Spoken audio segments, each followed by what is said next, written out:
Anarchy Isn't by Larken. Many people, when they hear the word anarchy, think of chaos and mayhem. They therefore assume that anyone who calls himself an anarchist must be in favor of disorder and violence. But that is the complete opposite of the truth. Just as the word monarchy means rule by one person, the word anarchy literally means rule by no one. But even that idea, the idea of a society without a government, makes some people imagine a primitive, savage type of existence, full of violent conflict and without compassion or organization. But that too is a completely inaccurate picture of what anarchism means. In fact, most complaints about anarchism are the result of people misunderstanding what the philosophy is all about. Most people who are scared of anarchy are scared of things that anarchists don't want and don't advocate. To help correct such misunderstandings, we will use the example of two fictional islands: Authoritania, where there is a ruling class, government, and Anarchia, where there is no ruling class of any kind. These will be used to illustrate what anarchy actually means and what it does not mean. One common misconception about anarchy is that it means every man for himself, or survival of the fittest, where everyone has to be selfish and self-sufficient, where there is no real cooperation or organization, and where people all behave like violent, selfish animals. This comes from the false assumption that there can be no order or structure to society without government, that without some sort of governing political body, people couldn't and wouldn't find ways to get along, cooperate or organize. But in reality, government is never about true cooperation. Whether it is a republic, a democracy, a dictatorship, or some other form, government always constitutes a ruling class which gives commands called laws and uses violence to punish anyone who disobeys. That is not cooperation, that is domination. It is one group forcing its will on everyone else and making them obey. Government forces people to fund its ideas by way of taxation and forces people to cooperate with its plans by way of regulation and legislation. Ultimately, both are enforced by men with guns.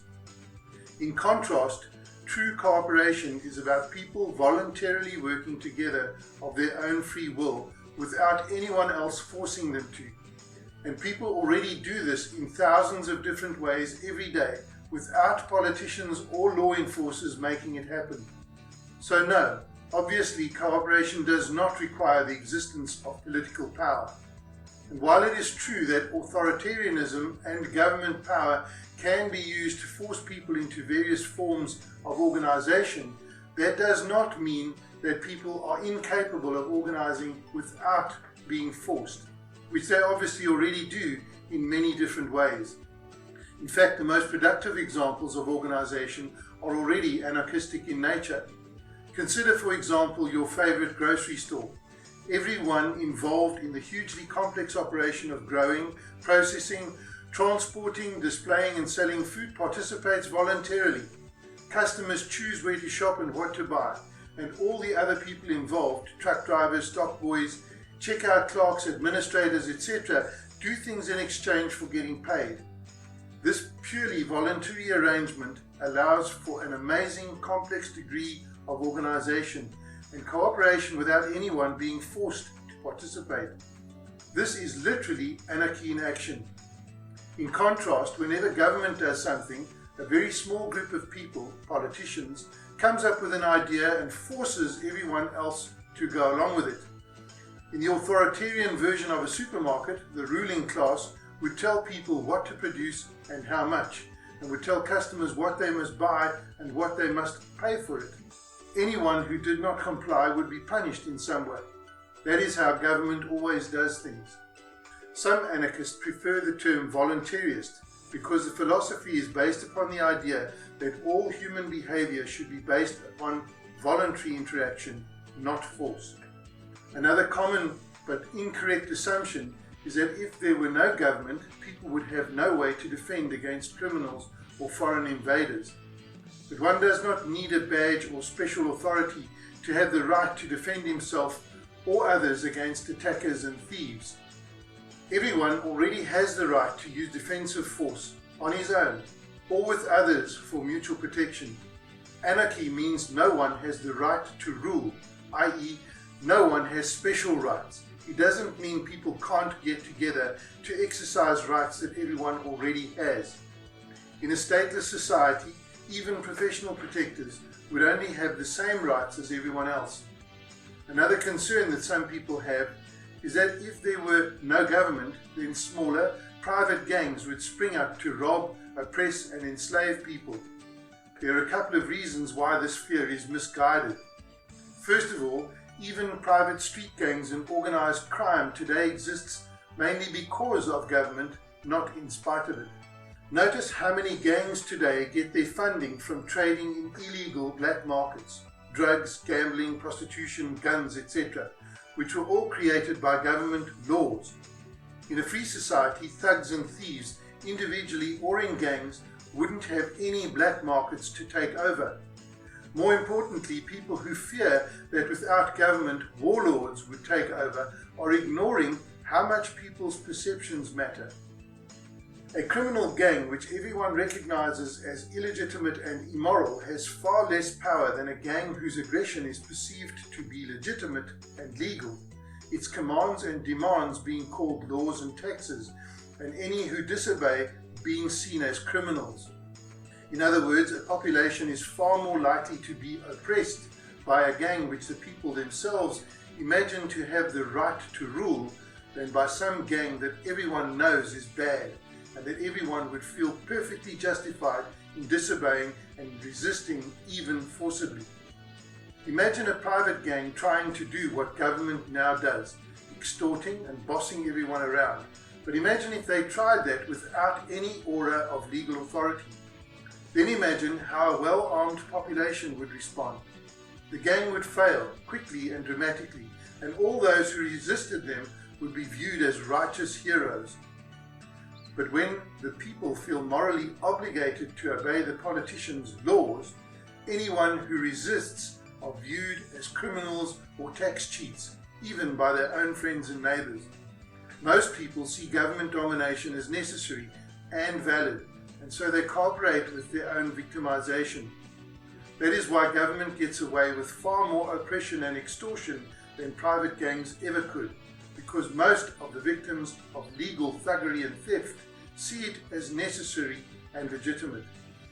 Millions of people tolerate the confiscation of a huge portion of their earnings and tolerate having many of their choices and behaviors forcibly limited and controlled by way of legislation, as long as the people giving the orders are seen as a legitimate political authority. But in a situation where the people don't accept the idea that someone else has the moral right to rob them and rule them, the people stop cooperating and start resisting. This is why the presence of government drastically increases the chances of people getting robbed. In fact, increases the chances 100%, since every government taxes the people it pretends to represent. Meanwhile, the lack of an authoritarian ruling class makes the people far less susceptible to being extorted and dominated, and far more likely to disobey and resist any would-be thieves and thugs. To put it another way, warlords already did take over, called themselves government, and convinced their victims that it was righteous and necessary for the warlords to dominate and exploit everyone else for their own good. Relying on government to prevent theft and oppression is completely ridiculous, since government is the biggest thug and thief there is, confiscating far more wealth than all other crooks and criminals combined. And government protection is always hypocritical. Government law enforcers may sometimes find and lock up some private thugs and thieves, but every government also commits legalized theft and extortion itself and calls it taxation, while insisting that it needs to do that in order to protect the people from theft and extortion. As patently absurd as that is, most people still accept it without question. When someone first considers the idea of a stateless society, he may also worry that the people who are truly malicious, destructive and sociopathic, and there are such people in the world, would be free to do anything they pleased with no one to stop them. But this concern is again based on a basic misunderstanding of human nature.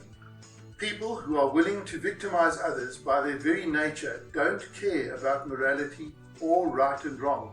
They don't care if what they are doing is right, and they also don't care if what they are doing is legal. They care only whether they can get away with harming others. In some instances, a would-be crook or thug might be deterred or stopped by force or by the threat of force, whether by someone with a badge or by someone without one. What makes this deterrence work is not the legislation or the official badges, but the simple threat of harm to the crook. A sociopath doesn't care about laws or social rules. He cares only about avoiding pain and hardship for himself. And that is true regardless of whether government exists or not. It makes no difference whether the threat comes from the police or another citizen or even another criminal. Discouraging nasty people from hurting others does not require special authority, only the ability and willingness to use defensive force. If the intended target of a would-be carjacker pulls out a gun, it doesn't make any difference to the carjacker whether that person has a badge or whether there's a law against taking people's cars. Without a ruling class, decent people would still have every incentive, ability and right to organize and cooperate to defend against thugs and thieves, and they wouldn't need any badge, official title, legislation or special rights to do so. And as with any service, people can hire others to help with protection. Every person doesn't have to do it himself. Now, some people might assume that if people organize for mutual protection and defense, then that is the government, but that is not at all the case. Political authority is not about people coming together to do something that everyone already has the right to do. Political authority is about one group of people claiming the right to do things which normal people do not have the right to do, such as taxing and controlling everyone else. Organized defense can be very effective without anyone claiming any special right to rule. In other words, without having any special authority and without being government. Even when there is government, there are still freelance thieves and thugs who are not deterred by the laws of the politicians anyway. But the ultimate irony is that while so many people hope that government will protect them from common criminals, government itself always ends up being the biggest thug and thief around. To be blunt, creating a huge gang, one far too big and powerful for the average person to resist, and giving that gang societal permission to control and extort everyone else by way of law and taxes, in the hope that that gang will prevent theft and thuggery, is an absurd idea. Another common objection to the idea of a stateless society, a world without government, is the notion that if not for a group of lawmakers telling the rest of us how to behave, we would all behave like stupid, irresponsible, violent animals. This claim implies one of two things. Either we normal people have no idea what is right and wrong unless and until politicians tell us, or the only reason we want to do the right thing and coexist peacefully is because politicians command us to. A quick examination of your own motivations and behaviors proves that neither of those things is actually true. To argue that only government can make people behave in a civilized manner is particularly odd in a society where politicians are voted into power. If the people themselves have no moral code and no conscience and are just stupid, violent animals, why does almost everyone want government to keep the peace and protect the innocent? Would a population of vicious, heartless, evil people try to elect good people to keep the evil people in line? Obviously not. Human goodness and the desire for order and peace already come from the people, not from the lawmakers they vote into office. The same holds true for everything government does. If people are so short-sighted and selfish that they can't be trusted to voluntarily organize and fund whatever they deem important, then how can those same people be trusted to decide who should be in power? The implication is that the average person can't be trusted to run his own life. but can be trusted to choose someone to run everyone else's life. To argue that government is necessary for keeping society peaceful and civilized is to claim that normal people can't wait to commit evil, but also can't wait to vote for politicians who will forcibly stop them from committing evil. Contrary to what most of us were taught, government and politics are not a civilizing influence at all. Indeed, political authority is the arch enemy of peaceful coexistence. People who would never personally rob their neighbors themselves constantly vote for the government to do it for them. People who would never dream of trying to control every detail of their neighbors' lives think it's just fine to ask politicians to do exactly that. The game of politics constantly encourages people to use the violence of the state to rob and control other people without any risk or feeling of guilt for the one who votes for that to happen. Government, rather than serving as a check against the imperfections of our nature, instead drastically amplifies our greed, resentment, irresponsibility, and malice by giving us a legal, risk-free way to forcibly interfere with the lives and choices of our fellow man. In short, politics brings out the bully and meddling busybody in everyone. In contrast, without a ruling class, people wouldn't be forever asking lawmakers to interfere with their neighbors' lives, and thugs and thieves wouldn't be able to deny responsibility for their evil deeds by saying they were just following orders. Throughout history, far more theft, assault, oppression, even murder has been committed by those acting on behalf of authority than by anyone else. Even basically good people, when they believe in government, condone things which they know would be wrong if they did them on their own. Most people know that theft and assault are bad, but they imagine that controlling their neighbors and forcing them to pay for things they don't want is perfectly fine when done by way of the political process. Wrong becomes right when it's called taxation, legislation, regulation, and war.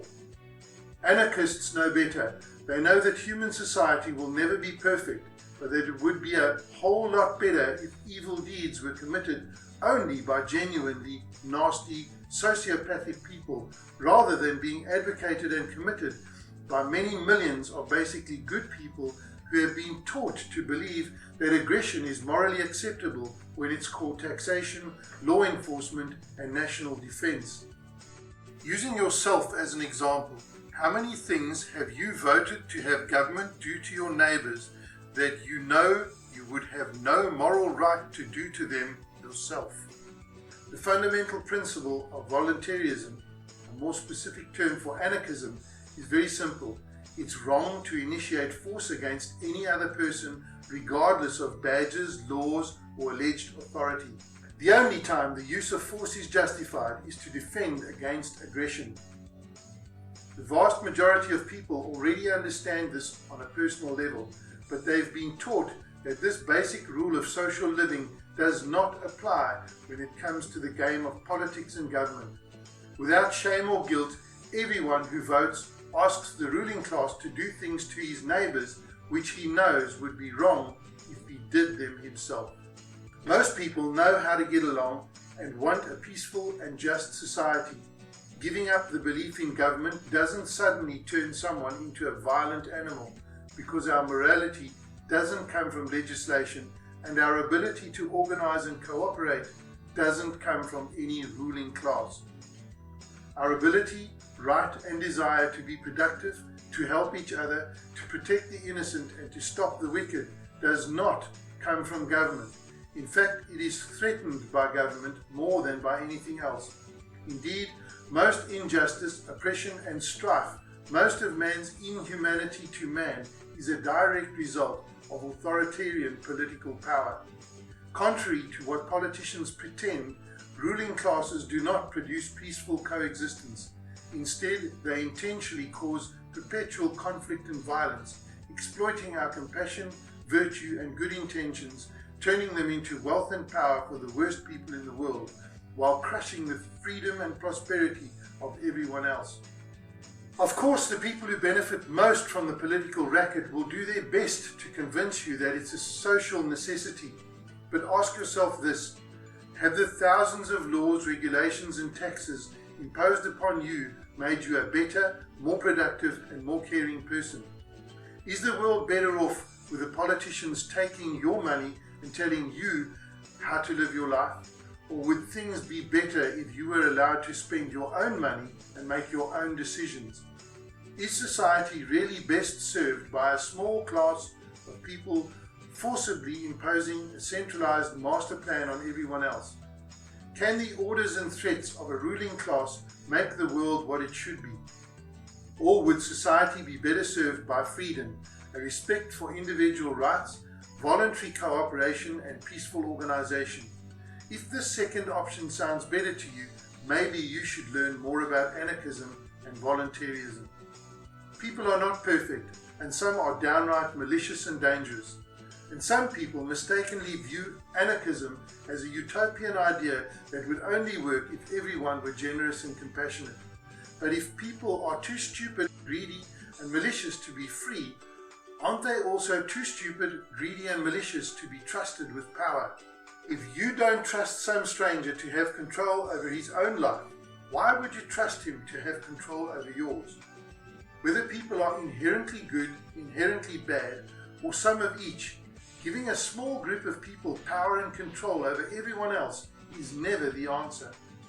Many still insist we need government because people can't be trusted, as if government is anything other than people, some of the worst people around in fact. And many still believe that obedience to authority is what makes us civilized, when in reality it does the opposite. Far more evil has been committed in the name of law and authority than has been committed in spite of it. The ultimate irony is that most people are still desperately hoping to achieve a fair, just, free and prosperous society by way of the very institution that has been responsible for more theft, thuggery, extortion, terrorism, torture and murder than all others combined: government. Everyone knows that governments can be corrupt, abusive, inefficient, counterproductive, even tyrannical, but most people still assume that if only the right people were in charge, that would fix the problem. But over and over again, regardless of who was in power and regardless of the particular arrangement or structure of the political power, a democracy, a republic, a dictatorship, a collective, etc., history has demonstrated that power corrupts and that freedom is far more conducive to peace and prosperity than any political solution ever has been, ever could be, or ever will be. People have spent centuries trying to create a good society using different kinds of ruling classes, different kinds of legal structures, different ways of choosing rulers and so on. But without exception, every authoritarian governmental construction has resulted in freedom and riches for a small few and oppression, violence and poverty for others. What if instead of deciding what the throne should look like and who should sit in it, all people of goodwill embraced the non-aggression principle? What if instead of looking to a ruling class to forcibly impose our values onto society, we embraced the concept of self-ownership? In a nutshell, anarchists want you to have complete control over your choices, your money and your life. As long as you are not using force or fraud to inflict harm onto others, they want you to have absolute freedom. All they ask is that you treat them the same way. You own yourself, your neighbor owns himself. Committing aggression is wrong. These principles are simple and obvious to the point of being self-evident, and yet they are diametrically opposed to the authoritarian principles that most of us have been taught. At the end of the day, you need to choose which you want: peaceful coexistence amongst equals, anarchism, or authoritarian domination with some ruling over everyone else, government. The two are mutually exclusive. Despite what would-be rulers want you to believe, anarchism does not mean chaos and violence, or every man for himself. And having no government doesn't mean having no morality, no organization, and no cooperation. Simply put, Anarchism means that no one is your master and that no one is your slave, and that's all it means. For a more thorough understanding of why a stateless society based upon voluntary cooperation and organization rather than based upon government force and authoritarian control is the only moral or rational choice, read The Most Dangerous Superstition by Larken. If you pay attention to the mainstream media, Hollywood movies, or the usual political pundits, then hearing the word anarchist probably makes you think of a gang of mask-wearing, bomb-throwing punks, angry, violent vandals doing whatever they can to destroy civilized society. These days, those who wield political power are going to great lengths, making up stories, instigating conflicts, etc., to demonize and mischaracterize what anarchism really means. The purpose of this little book is to counter the spin and misconceptions. Regardless of your age, education level, income level, or views on culture or religion, don't be too surprised if after learning what anarchy actually means you end up thinking, wait, that's exactly what I want.